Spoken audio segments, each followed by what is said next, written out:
afternoon, respected sir and my dear classmates. As you all know, I am Sumit Maurya, student of BCA first year, and today my presentation topic is Pascal's triangle. So, before discussing how to print Pascal triangle, first of all we have to know what is Pascal triangle and its detail and logic. And for all your better understanding, I will try to explain in the things in the Hindi that all the things will be clear very much.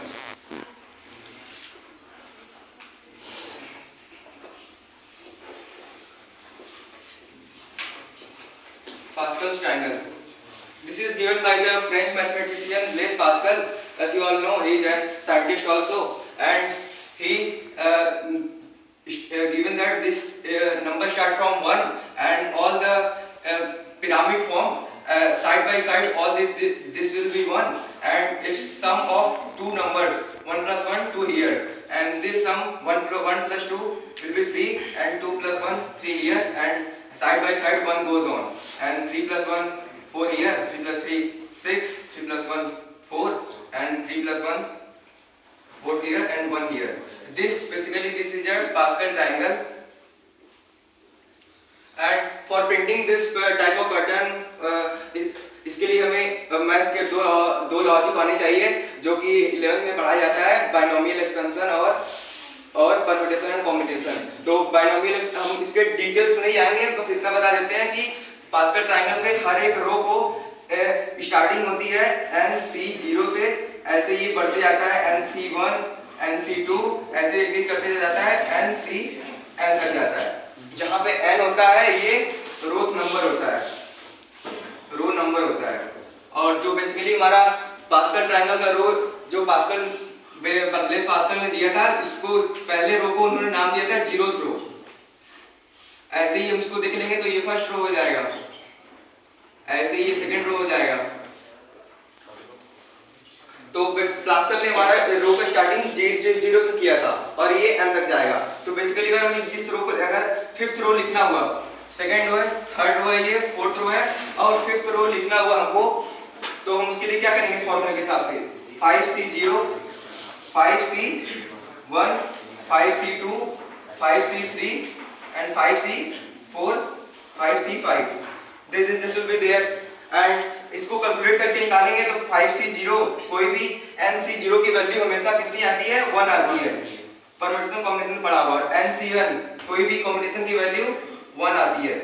इसका हम कैसे निकाल सकते हैं, NCR का formula पढ़ा हुआ आप सबने, factorial n upon factorial r into factorial n minus r. ये फॉर्मूला होता है कॉम्बिनेशन निकालने का, NCR निकालने का. तो इसके हिसाब से ये 1 हो जाएगा, इसको कैलकुलेट कर लेंगे ये 5 आ जाएगा, इसको कैलकुलेट कर लेंगे ये 10 आ जाएगा, इसको कैलकुलेट कर लेंगे ये 10 आ जाएगा, और यहाँ पे कितना आ जाएगा 5, ये 5 आ जाएगा और ये 1 आ जाएगा. आप इस फॉर्मूले के थ्रू कैलकुलेट करके निकाल सकते हैं. और हमारा ये लॉजिक देखिए, अगला पैटर्न क्या आता, अगर अपने लॉजिक से चलते इधर 1 आ जाता, इसको सम करता 4 + 1 5 आता, 6 + 4 10 आता, इधर 6 + 4 यहाँ 10 आता, 4 + 1 5 आता और 1 ऐसे. तो हमारा ये ऐसे बढ़ता जाता. तो चलिए हम इसका वो देखते हैं कैसे इसको बनाते हैं. इसको इस फॉर्म में लिख लेते हैं जिस फॉर्म में हमें कराना है. जैसे कि पहले वाला क्या लिखेंगे, स्टार्टिंग 0th रो है तो 0C0 होगा. यहाँ क्या है, फर्स्ट रो है तो 1C0 1C1 तक जाएगा. फिर ये क्या होगा सेकंड रो, तो 2C0 2C1 2C2. ये है third row 3C0 3C1 3C2 3C3. तो बेसिकली हमको इस पैटर्न को इस लॉजिक के थ्रू प्रिंट कराना है. तो सबसे पहले हम इसको एक ब्लॉक बना लेते हैं जो अंडरस्टैंडिंग में आसानी रहेगी, कहाँ स्पेसेस है कहाँ स्पेसेस नहीं है, क्योंकि हमें ये पैटर्न में स्पेसेस भी आपको दिख रहे होंगे.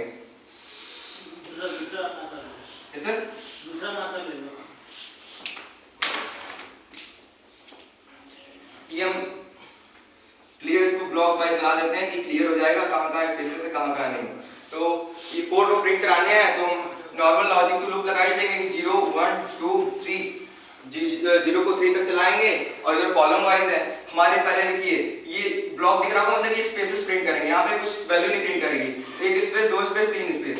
फिर अगले रो में जब आ रहे हैं तो ये दो स्पेस हो जा रही है, अगले रो में आ रहे हैं तीन स्पेस हो जा रही है। तो हमें एक लूप तो लेना पड़ेगा जो रो रो चलाएगा, और एक लूप लेना पड़ेगा जो इस स्पेस को कम करेगा, स्पेस को। नॉर्मल हमने ये पैटर्न प्रिंटिंग तो पढ़े होंगे, कोई भी स्टार प्रिंट कराना, कोई वैल्यू प्रिंट कराना इस फॉर्म में, तो आप इसको भी देख पाएंगे, ये स्पेसेस भी इसी फॉर्म में प्रिंट हो रहे हैं डिक्रीजिंग ऑर्डर में। तो इसके लिए एक लूप लेना पड़ेगा, और बाकी जो भी पैटर्न इसके आगे जो प्रिंट कराना है पैटर्न, उसके लिए एक अलग से लूप लेना पड़ेगा। बेसिकली ये तीन लूप को 3 हो जाएगा। और चलिए इसका प्रोग्राम बनाना स्टार्ट करते हैं, उसके बाद ड्राई रन कराते हैं तो समझते हैं कैसे कैसे ये वर्क कर रहा है। सबसे पहले प्रीक्लस्टर डायरेक्टरी जो होते हैं दो, उसको लिख लेंगे, और एक तो हमें सबसे पहले ये चीज कैलकुलेट करनी आनी चाहिए, NC0 ये सब कैसे कैलकुलेट करेंगे, तो उसके लिए एक फंक्शन बनाना पड़ेगा जो ये कैलकुलेट करके दे सके। इस कैलकुलेशन में फॉर्मूला हमको ऑलरेडी पता हुआ है, तो इस फॉर्मूले में देख रहे हैं फैक्टोरियल निकालना आना चाहिए, तो फैक्टोरियल के लिए हम अलग से फंक्शन बना लेते हैं कि किसी नंबर का वो फैक्टोरियल निकाल के दे दे। तो इंटीजर टाइप का एक फैक्टोरियल नेम का एक फंक्शन बना लेते हैं, जिसके अंदर आर्गुमेंट्स के थ्रू पैरामीटर पास करा देंगे, कोई भी ले लेते हैं, x ले लेते हैं। उसके बाद फंक्शन जैसे स्टार्ट होता है, बाकी इसमें फैक्टोरियल प्रोग्राम तो सबको आता ही बनाने। एक इंटीजर टाइप के i = 1 ले लेंगे, और फैक्ट = 1 डिक्लेयर कर देंगे ऑलरेडी। और चलिए इसको व्हाइल लूप से करते हैं, व्हाइल लूप लगा देंगे, यहाँ कंडीशन लगा देंगे i <= जो हम जो इनपुट इसमें कराएंगे पैरामीटर के थ्रू उसको ले लेते हैं, और व्हाइल लूप के थ्रू हम यहाँ पे करते हैं कंडीशन जैसे होते हैं, फैक्ट = फैक्ट इनटू i। ये नॉर्मल फैक्टोरियल का प्रोग्राम है जिसको आप लोगों ने पहले से करके रखा हुआ है, उसमें कुछ है नहीं। फिर उसके बाद i++ करा देंगे, जो इंक्रीज करता रहेगा और इसमें वैल्यू स्टोर करके ये फैक्टोरियल कर देगा। उसके बाद इसको लूप बंद कर देंगे, और लास्ट में रिटर्न लगा देंगे। हमारे इंटीजर टाइप का है, तो ये जो फंक्शन क्या रिटर्न कर देगा, वैल्यू जो फैक्ट की वैल्यू लास्ट में हो जाएगी। फैक्ट में कोई भी इंटीजर वैल्यू लाएंगे, 5 डालेंगे तो वो लूप निकाल देगा, 5 × 4 × 3 × 2 × 1 कोई वैल्यू डालेंगे, उसका फैक्टोरियल निकाल के 120 दे देगा, और ये रिटर्न कर देगा, फैक्ट में स्टोर हो जाएगा। तो इसको इंक्लूड कर देंगे और उसको बंद कर देंगे। तो एक फंक्शन बन गया जो फैक्टोरियल का नॉर्मल प्रोग्राम है। अब सेकंड फंक्शन बनाते हैं जो ये फॉर्मूला NCR निकाल के दे दे। तो उसके लिए हम चलिए इंटीजर टाइप का NCR नाम का ही फंक्शन बना देते हैं अपने हिसाब से, जो इजी हो अंडरस्टैंडिंग समझने के लिए। तो NCR नाम का फंक्शन बनाते हैं, इसमें इसके अंदर देख लेंगे आपको दो वैल्यू चाहिए n और r, तो इसके लिए आर्गुमेंट के थ्रू इंटीजर टाइप में एक n ले लेते हैं और एक इंटीजर टाइप में r ले लेते हैं। तो इसके अंदर दो और आर्गुमेंट से पैरामीटर पास करा देंगे। उसके बाद इसका फंक्शन बना देते हैं, नॉर्मल फॉर्मूला तो पता ही है। तो एक वेरिएबल इंटीजर टाइप का वैल्यू ले लेते हैं, जिसके अंदर इसकी वैल्यू स्टोर कर देंगे। तो वैल्यू = लिख देंगे, फॉर्मूला पता है, फैक्टोरियल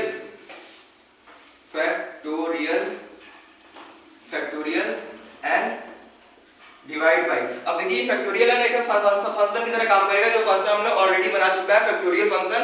अब हमें फैक्टोरियल ये मतलब ये फॉर्मूला अपने आप फैक्टोरियल निकाल देगा, हमें इसको एक्स्ट्रा नहीं करना पड़ेगा। तो factorial n divided by formula से फैक्टोरियल r, फिर मल्टीप्लाई फैक्टोरियल n - r, ये हो जाएगा, ये हमारा फॉर्मूला हो जाएगा, जिसमें वैल्यू में ये वैल्यू जो है NCR निकाल देगा कि कोई भी इनपुट दो डालेंगे n और r की वैल्यू, जैसे यहाँ पे 0 और 0 डालेंगे इनपुट में, तो ये 0 निकाल के वैल्यू में स्टोर कर देगा। और इसको रिटर्न करा देते हैं, रिटर्न वैल्यू, ये रिटर्न हो गया और फंक्शन बंद हो गया। तो दो फंक्शन ये यूजर डिफाइंड फंक्शन बन गए, जो एक फैक्टोरियल निकालता है, जो इसमें काम आएगा, इसमें क्योंकि इसके फॉर्मूले में ही फैक्टोरियल निकालना है, और फॉर्मूला भी हम नॉर्मल मैथ्स के लॉजिक से बना चुके हैं। अब चलिए देखते हैं कि वो कैसे स्पेसेस प्रिंट कराएंगे और कैसे उस पिरामिड फॉर्म में उसको प्रिंट कराते हैं। तो नॉर्मल वाइड फंक्शन ले लेते हैं, जैसे स्टार्टिंग होता है मेन फंक्शन का, वाइड मेन फंक्शन। तो वाइड मेन फंक्शन में एक इंटीजर टाइप के i j हम लोग लूप चलाते हैं, i और j कॉलम के लिए होते हैं, और एक स्पेस वेरिएबल ले लेते हैं जो कि ये स्पेस को लूप चलाएगा, जो स्पेस को डिक्रीजिंग ऑर्डर प्रिंट कराएगा। और यहाँ पे हम ले लेते हैं दूसरा एक नंबर ले लेते हैं एनोनम से, जो यूजर से इनपुट कराएगा कि हमें कितने नंबर तक पास करना चाहिए। जैसे यूजर 5 डाले, 5 इंटर करे तो ये 5 को प्रिंट कर दे, 6 डाले तो 6, 7 इंटर करे, 8 इंटर करे तो उस हिसाब से वो ट्रायंगल पिरामिड वहां तक प्रिंट कर दे। तो ये नंबर उस चीज के लिए है। तो चलिए सबसे पहले क्या करते हैं, वही प्रिंट स्टेटमेंट के थ्रू प्रिंट एफ करा के लिख देते हैं enter rows you want, enter rows you want, इसको क्लोज कर देंगे। तो और यहाँ स्कैनर के थ्रू वो चीज नंबर से %d एंड एनओ में वो स्टोर हो जाएगी, एनओ में वो नंबर स्टोर हो जाएगा। अब मेन बचा है लॉजिक उसको पैटर्न प्रिंट कराने का। तो उसके लिए तो देखते हैं स्पेस तो नहीं है, तो ऊपर हम आते हैं, फॉर्मूला सब क्लियर हो ही गया है।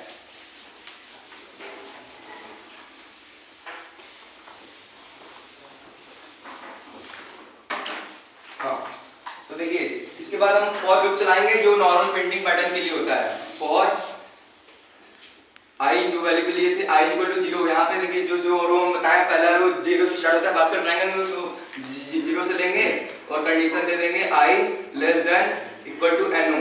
हमने इंटर मान लीजिए ये कितने रो है 1 2 3 4, ये 4 रो है यूजर के लिए, तो हम यूजर 4 इनपुट करेगा, 4 रो चाहिए उसको, तो 4 से एक कम हम उसको इक्वल टू नहीं इसलिए नहीं है कि 0 से स्टार्ट हो रहा है, एक बार 0 रन करेगा, एक बार 1, एक बार 2, एक बार 3 और ये 4 बार लूप रन कर जाएगा जो हमें चाहिए।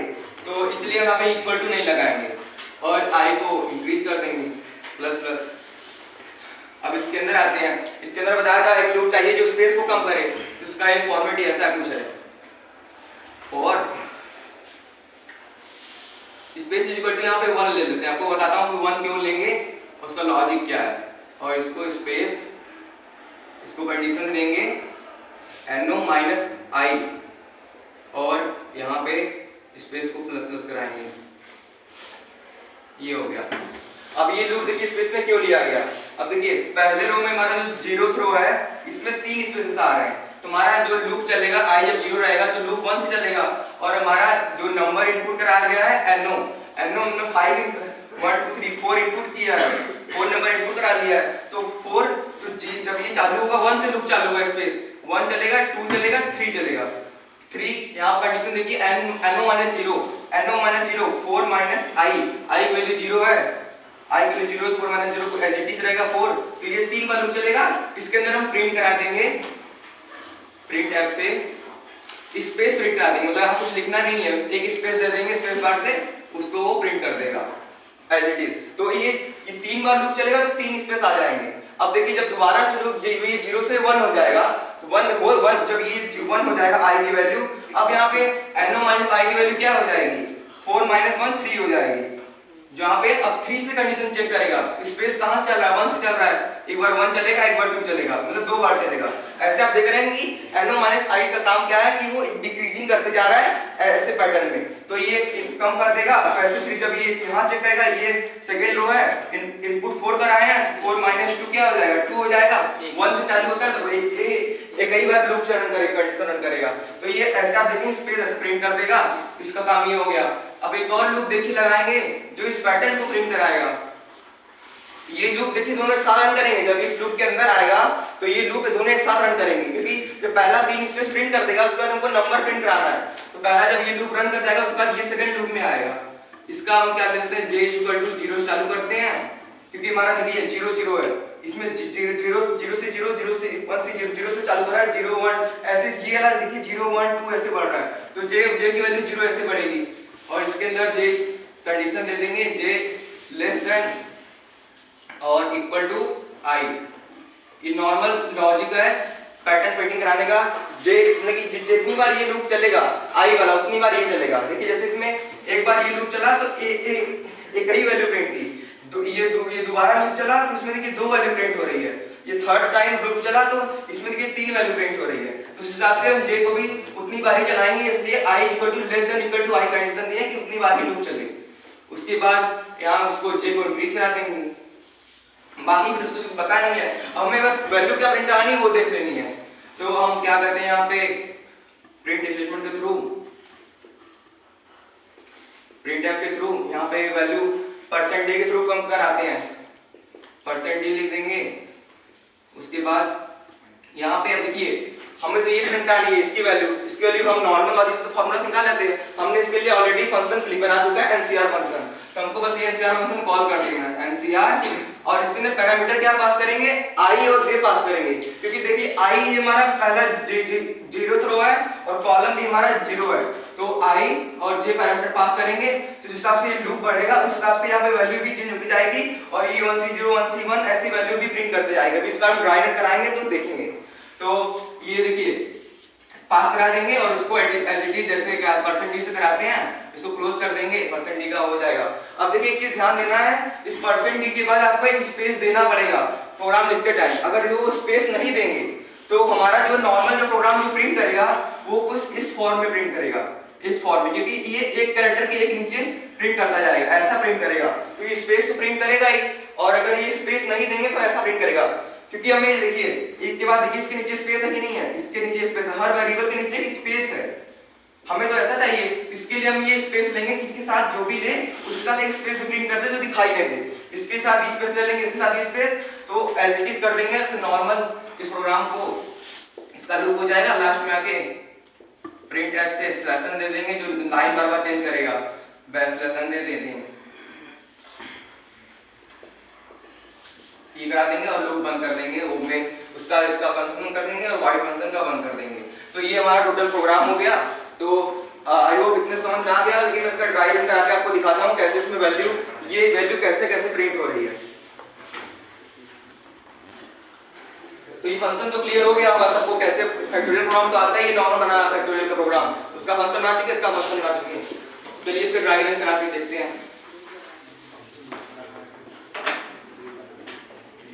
हमने क्या क्या वेरिएबल लिए हैं, पहले एनो जो इंटर करेगा, फिर आई, फिर हमारा स्पेस ले लेते हैं कि पहले स्पेस प्रिंट करेगा, और स्पेस के लिए कंडीशन क्या दी है, एनो माइनस आई दी है वहां पे, एनो माइनस आई। उसके बाद एनो माइनस आई हो गया, एक और वेरिएबल लिए जे। अब देखते हैं यूजर के द्वारा इनपुट होगा, मान लीजिए 4 इनपुट हुआ और अब लूप रन करना चालू होगा, यहाँ से उनको लूप वहां से रन करेगा, i इक्वल टू 0, पहले i की वैल्यू 0 रहेगी, फिर स्पेस इक्वल टू 1 है तो 1 एज इट इज रहेगा। अब ये कंडीशन 1 चेक करेगा एनो माइनस आई से, तो एनो माइनस आई क्या हो जाएगा, 0 है, 4 माइनस 0 4 एज इट इज हो जाएगा। तो ये कंडीशन तो ट्रू है ही, क्योंकि space less than equal to एनो, ये 1 4 से कम है तो ये लूप रन कर जाएगा, और इसके अंदर कंडीशन जो दी गई प्रिंट स्पेस, वो स्पेस प्रिंट कर देगा, एक स्पेस प्रिंट कर देगा, फिर दोबारा से लूप रन करेगा, क्योंकि हमारा देखिए स्पेस प्लस प्लस हो रहा है तो 1 से ये 2 हो जाएगा, 2 हो जाएगा, लेकिन एनो माइनस आई तब क्या हो जाएगा, एनो माइनस आई 4 ही रहेगा, हमेशा इससे 4 से कम रहेगा, तो ये दोबारा लूप रन करेगा तो दोबारा ये स्पेस प्रिंट करेगा, फिर स्पेस की वैल्यू 3 हो जाएगी और ये 4 रहेगा एनो माइनस आई, फिर दोबारा रन करेगा। अब उसके बाद देखिए जब ये 3 से 4 होगा स्पेस, तो कंडीशन ये फॉल्स हो जाएगी, क्योंकि 4 जब ये होगा 4 लेस देन 4, हमने लेस देन दिया, इक्वल टू नहीं लगाया, तो ये लूप नहीं रन करेगा। तो ये लूप यहाँ तक काम हो गया, उसके बाद सेकंड लूप में आएंगे जो कि हमारा वैल्यू प्रिंट कराएगा। तो पहला हमारा j इक्वल टू 0 है, तो j 0 हो गया। अब इसके अंदर आएंगे 0 condition less than equal to 0 0 बराबर है i और j के, तो इसके अंदर स्टेटमेंट में आएंगे परसेंट d स्पेस। अब देखिए एनसीआर जो फंक्शन जो हमने बनाया है एनसीआर फंक्शन, उसके थ्रू i और j वैल्यू पास कराएंगे n और r में, i और j की वैल्यू इस इंटीजर में पैरामीटर में पास करा देंगे, इसकी वैल्यू कैलकुलेट करके दे देगा।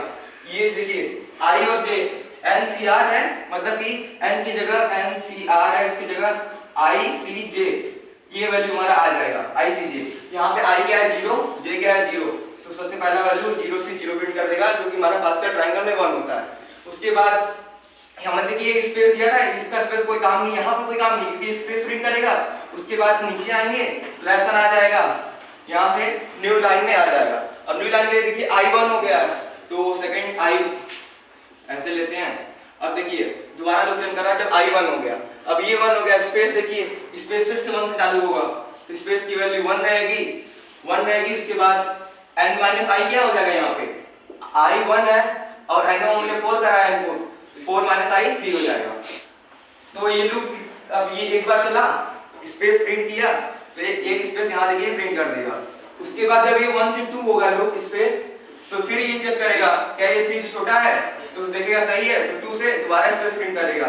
फिर जब ये दोबारा से इंक्रीज करेगा 3, हमने कंडीशन दिया है 3 multi less than equal to n minus I, number minus I, तो हमारा ये कंडीशन फॉल्स हो जाएगा, तो ये लूप यहीं पे ब्रेक हो जाएगा। इसके बाद ये नहीं लूप रन करेगा। उसका सेकंड स्टेटमेंट प्रिंट इसमें आएगा फॉर लूप में, जिसमें j की वैल्यू क्या है 0 रहेगा। अब देखिए j की वैल्यू 0 है, इसके अंदर फॉर लूप में जाएंगे %d NCR i और j के ले रहा है ऐसे, तो यहाँ पे क्या आ जाएगा इस फॉर्मूले के हिसाब से 1C0 1, तो यहाँ हमारा इसके जस्ट स्पेस के बाद 1C0 as it is print कर देगा। उसके साथ हमने देखिए %d के बाद एक स्पेस लगाया था आपको, तो %d के बाद एक स्पेस प्रिंट कर देगा। अगर ये स्पेस नहीं लगाते तो ये 1C1 जो अगला वैल्यू प्रिंट करता है उसके जस्ट नीचे ही प्रिंट कर देता। तो यहाँ पे इसके जस्ट नीचे इसीलिए स्पेस लगाया था कि स्पेस लगे कि ये पिरामिड ऐसे फॉर्म में आए, नहीं तो ये ऐसे फॉर्म में आता। तो इसके बाद इसमें आ जाएंगे, फिर इसका देखिए लूप दोबारा रन करेगा, 0 के बाद ये 1 हो जाएगा, फिर दोबारा इसमें कैरेक्टर पास होगा NCR में ICJ क्या है यहाँ पे 1C1, तो 1C1 की value 1 as it is print हो जाएगी। उसके बाद दोबारा से ये लूप प्रिंटफ होगा स्लैश n, यहाँ से इसके साथ एक स्पेस प्रिंट होगा, इसके साथ ये न्यू लाइन आ जाएगा, न्यू लाइन आएगा। अब दोबारा देखिए स्पेस की वैल्यू क्या हो जाएगी, i की वैल्यू तो हो जाएगी इस बार 2, i की वैल्यू 2 हो जाएगी, स्पेस की वैल्यू 1 रहेगी। एक बार लूप रन करेगा क्योंकि कंडीशन तो ट्रू रहेगी, क्योंकि यहाँ देखिए 4 माइनस 2 क्या हो जाएगा 9 माइनस आई 2 हो जाएगा। तो एक बार लूप रन करेगा तो इसीलिए देखिए यहाँ पे एक स्पेस प्रिंट करेगा। इसके बाद i की वैल्यू क्या, i की वैल्यू j की वैल्यू मतलब 0 स्टार्ट होगी, तो फिर यही चलेगा 2C0 प्रिंट करेगा। उसके साथ ये %d में जो स्पेस दिया था उसके साथ एक स्पेस प्रिंट करेगा। उसके बाद फिर दोबारा लूप रन करेगा, ये 1 तक जाएगा, फिर 2C1 होगा, उसकी वैल्यू प्रिंट करेगा, उसके साथ एक स्पेस प्रिंट करेगा। उसके बाद दोबारा से लूप रन करेगा, ये 2C2 हो जाएगा, क्योंकि हमने कंडीशन देखी यहाँ पे इक्वल टू i लगाया है, ये i के बराबर तक चलेगा। 2 के बाद रन होगा, 3 नहीं चलेगा तो कंडीशन फॉल्स हो जाएगा। तो 2C2 प्रिंट करके एक स्पेस प्रिंट करके स्लैश n न्यू लाइन में आ जाएगा। तो ऐसे यहाँ पे आ जाएगा, फिर एज इट इज ये बढ़ता जाएगा 3C0 3C1 3C2 3C3, और उसके बाद जो हमारा नॉर्मल पैटर्न होता है ये 1 फिर 1 1 1 2 1 1 3 3, ऐसे जहां तक जिस रो तक चाहिए वो आपको आउटपुट ऐसा मिल जाएगा। तो आई होप समझ आ गया होगा आपको कैसे ये पूरा प्रोग्राम बना है। और पास्कल ट्रायंगल का डीप में जाने में तो बहुत ज़्यादा वो लेक्चर लंबा हो जाएगा, तो इसलिए उसको डीप में नहीं जाएंगे। उसका बेसिक चीज़ जो जानना था हमने बता दिया, उससे आपको समझ आ जाएगा कैसे प्रिंट करना है। Any doubt?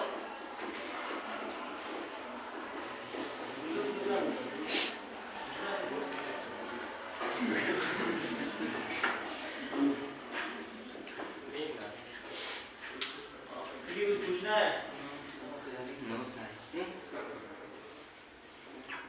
जो भाई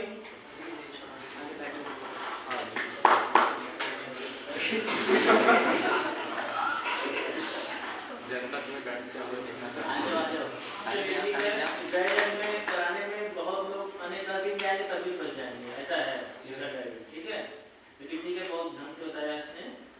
किसी को फिर से कुछ देखना सुनना पूछना पूछ सकते हो। कितने बार के यहाँ पे जो फॉर्मूला लिखा था उसको कहाँ तो ये वैल्यू लिखा ना, वैल्यू एंड अपॉन फैक्ट फिर इनटू फैक्ट वो r माइनस a इसके लिए।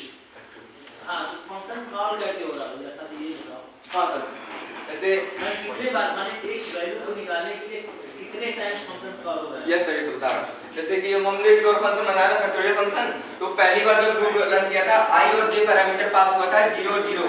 इसके अंदर एक बार 0 और 0 पास होगा तो यहाँ पे इंटीजर पहले लूप के लिए n की वैल्यू 0 हो जाएगी और r की वैल्यू 0 हो जाएगी, तो इसके अंदर जाएगा और फैक्टोरियल n। अब यहाँ देखिए n की वैल्यू 0 तो हो गई, फैक्टोरियल में यहाँ पे 0 आ जाएगा। अब ये फैक्टोरियल फंक्शन जो हमने ऑलरेडी बना दिया था स्टार्टिंग में, वो उस फंक्शन को कॉल करेगा। उसके अंदर जो एक फंक्शन जो ब्लॉक के अंदर दिया हुआ गया था कि वो कैसे उसका वैल्यू को रिटर्न करेगा, तो उसकी वैल्यू फैक्टोरियल 0 की वैल्यू नॉर्मल सबको पता होती है 1 होती है, तो वो 1 आउटपुट इसके अंदर आ जाएगा। फिर ये दोबारा फैक्टोरियल r जो r की वैल्यू 0 आई है तो उसके अंदर भी 1 आ जाएगा। तो इट इज वो फैक्टोरियल को एक फंक्शन तो हमने ये बनाया जो यहाँ से कॉल हो रहा है जो मेन फंक्शन से। इसके बाद जब इस फंक्शन के अंदर आ रहे हैं जो यूजर डिफाइंड फंक्शन है उसके अंदर भी ये हमने ये फंक्शन दिए हैं फॉर्मूला के हिसाब से। तो जब इसके अंदर आएगा वो दोबारा से फंक्शन को जो दूसरे फंक्शन बनाया है उसको कॉल करेगा, उसके बाद इसकी वैल्यू में एनसीआर की वैल्यू स्टोर कर लेगा।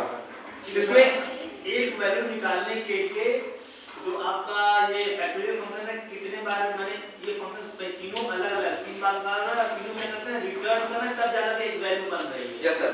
हां यही बताने की इसमें देखिए एक बार फंक्शन यहाँ कॉल हो रहा है, एक बार यहाँ कॉल हो रहा है, एक बार यहाँ कॉल हो रहा है, ये तो इस वैल्यू को प्रिंट कराने के लिए। इसके बाद ये मेन कॉलिंग तो यहाँ से हो रही है जो मेन फंक्शन के अंदर हो रही है। एक वैल्यू निकालने के लिए फंक्शन को 3 बार कॉल हो रहा है, 3 बार वैल्यू रिटर्न कर दिया और उसका जो रिजल्टेंट आ रहा है तब जाकर वो वैल्यू में जा रही है। यही बात है, ठीक है। बाकी इसमें सर नॉर्मल क्या कहते हैं इंटीजर टाइप फंक्शन और वॉइड फंक्शन सारे कवर हो गए। अरे ये क्वेश्चन आप लोगों को पूछना चाहिए जो हम पूछ रहे हैं। यस ठीक है, ठीक है।